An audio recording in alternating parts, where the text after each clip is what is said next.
Selanjutnya, kaidah dasar menghitung ini ada perluasannya ya. Maksudnya adalah kalau sebelumnya kita hanya memperhatikan dua percobaan, ini ya ada dua percobaan 1 dan percobaan 2. Nah, bagaimana kalau percobaan yang diperhatikan lebih dari 2? Maka ini dikerjakan menggunakan perluasan kaidah dasar menghitung. Sebenarnya sama saja ya, hanya saja di sini untuk mempertegas bahwa dia juga berlaku untuk lebih dari dua percobaan. Jadi kalau ada 3 ya berarti P1 kali P2 kali P3 atau P1 tambah P2 tambah P3. Seperti itu ya.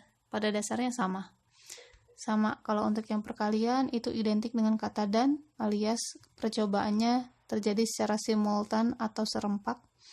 Sedangkan kalau penjumlahan itu identiknya dengan kata atau, kemudian terjadi kejadiannya atau percobaannya itu terjadi tidak simultan atau tidak serempak. Contoh, perpustakaan punya 6 buku bahasa Inggris, 8 bahasa Prancis, dan 10 bahasa Jerman. Masing-masing buku berbeda judulnya, jadi seluruhnya beda-beda ya. Kemudian berapa jumlah cara memilih 3 buku dengan masing-masing dari setiap bahasa berbeda? Ya, dengan masing-masing dari setiap bahasa berbeda. Ini menggunakan apa nih? Menggunakan perkalian ataukah penjumlahan? Kita punya 6 bahasa Inggris, 8 bahasa Prancis, dan 10 bahasa Jerman. Nah, karena yang diminta adalah 3 buku sekaligus dengan masing-masing setiap bahasa berbeda, berarti 1 dari bahasa Inggris, 1 bahasa Prancis, dan dari 1 bahasa Jerman. Bisa kita identifikasi bahwa kasus ini terjadi secara simultan, karena tiga-tiganya kita ambil secara bersamaan, kejadiannya serempak dari setiap bahasa. Karena serempak berarti menggunakan dan atau kaidah perkalian. Jadi tinggal dikalikan saja. 6 kali 8 kali 10. 6 kali 8, 48, jadi 480 cara memilih buku. Ya. Jadi 6 kali 8 kali 10, jadi kita akan punya 480 cara memilih 3 buku, di mana masing-masing buku, masing-masing bahasanya kita ambil masing-masing 1. Kemudian berapa jumlah cara memilih 1 buku sembarang bahasa? Jadi dari total ini kita mengambil 1 buku saja, bahasanya tidak kita consider, tidak kita perhatikan. Ini kan berarti bisa menggunakan kata atau. Buku A ataukah buku B ataukah buku C dan seterusnya. Jadi otomatis kita menggunakan kaidah penjumlahan. 6 tambah 8 tambah 10 alias 24. Seperti itu ya. Jadi bisa saja dari satu kasus ini, satu kondisi ini mau kita perhatikan hal yang berbeda.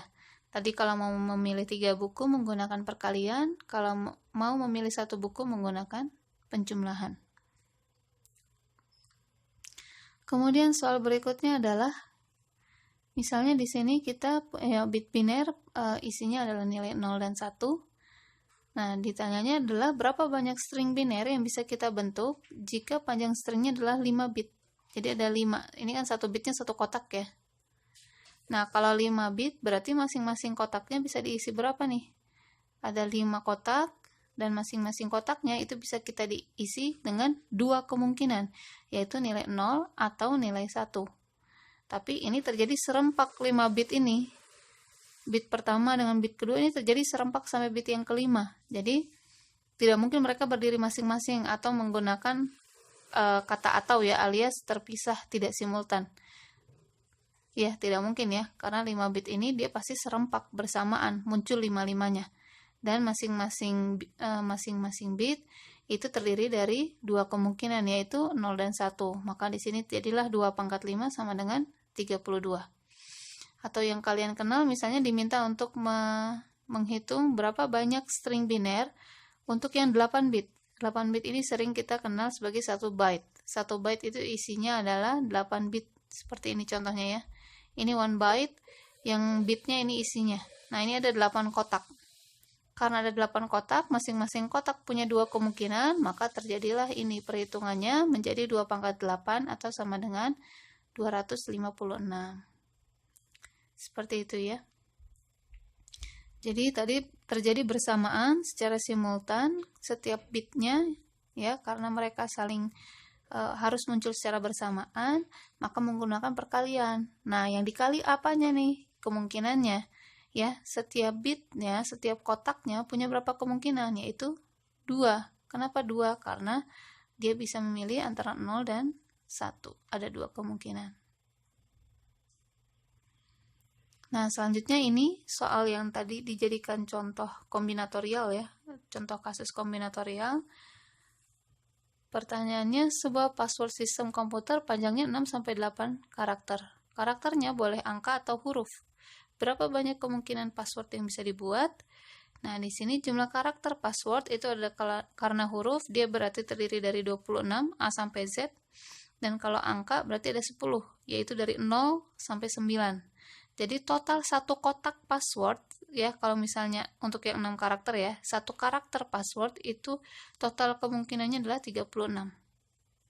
Jadi untuk jumlah kemungkinan password kalau panjangnya 6 karakter, kan satu karakternya itu 36 kemungkinan ya, dari A sampai Z dan 0 sampai 9. Kemudian karena ada 6 karakter atau 6 kotak berarti dipangkatkan 6, sama saja seperti yang bit tadi ini ya. Karena ada 5 bit berarti pangkat 5, ada 8 bit berarti pangkat 8. Ini juga sama, karena ada 6 karakter dan setiap kotaknya sama-sama berisi 36 kemungkinan, ya berarti 36 pangkat 6.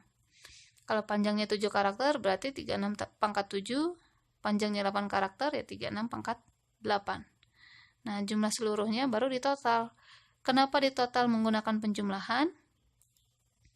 Karena ini kan pasti pilihan. Kita mau memilih password yang panjangnya 6 karakter atau 7 karakter atau 8 karakter. Tidak bisa bersamaan sekaligus, tidak menggunakan dan kan ini, tapi menggunakan atau. Maka ini adalah gabungan dari kaidah perkalian dan kaidah penjumlahan. Menghitung kemungkinan password di panjang 6 karakter, 7 dan 8 ini menggunakan perkalian memang. Tapi ketika kita menjumlah seluruh kemungkinannya, ya menggunakan kaidah penjumlahan. Ya. Karena tadi 6, 7 atau 8 karakter itu menggunakan kata atau pilihan. Tidak mungkin password kita punya tiga-tiganya sekaligus, kan tidak, karena hanya punya satu password saja.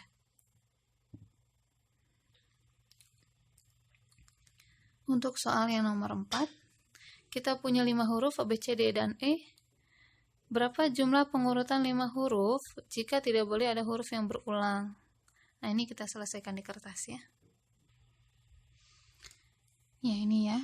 Kita punya huruf A sampai E, kita mau mengurutkan 5-5-nya. Perhatikan bahwa ini di sini hurufnya berbeda ya, A, B, C, D, E.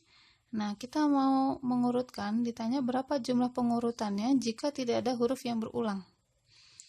Karena seluruhnya ada 5 huruf, saya buat dulu di sini ada 5 kotak untuk memudahkan penjelasan ya. Ada 5 kotak, maksudnya ini huruf pertama, kedua, ketiga, keempat, kelima, yang nantinya ini nanti kita kalikan ya sebenarnya. Karena ini kan simultan, terjadi secara bersamaan seperti contoh kasus yang bit tadi ya, yang bit dan byte tadi.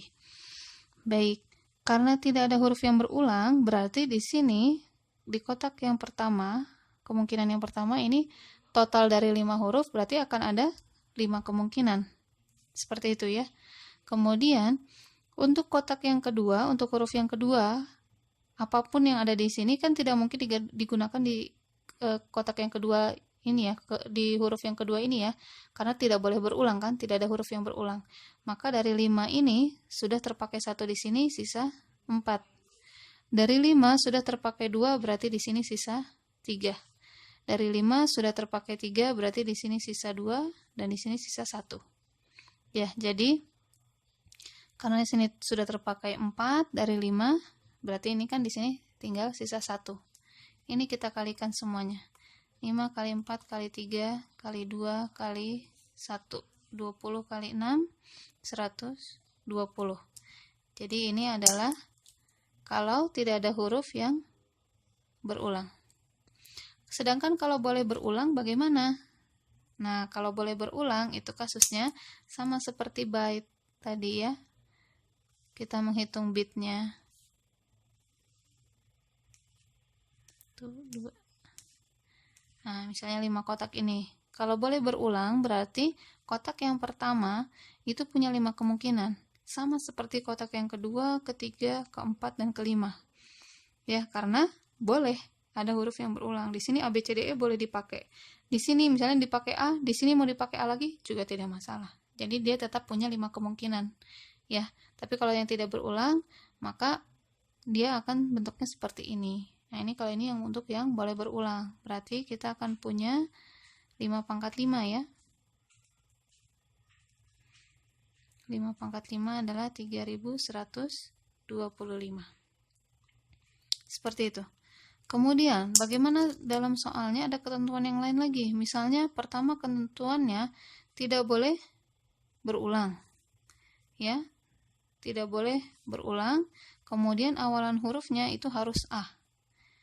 Nah, ini bagaimana nih? Tetap di sini kita punya 5 kotak karena menyusun 5 huruf ya.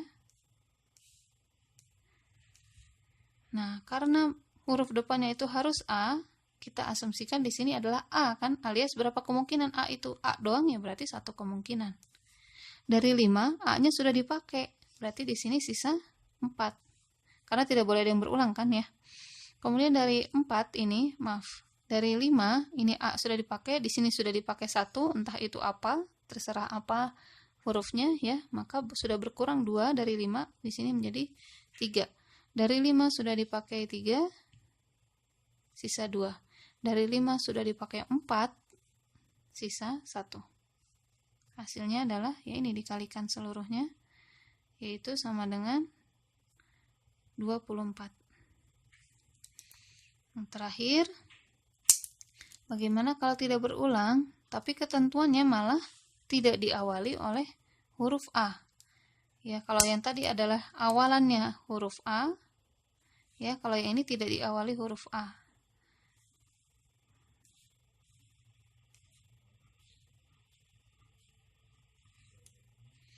Karena tidak boleh huruf A, berarti B, C, D, E boleh dong. Berarti kita akan punya 4 kemungkinan di sini.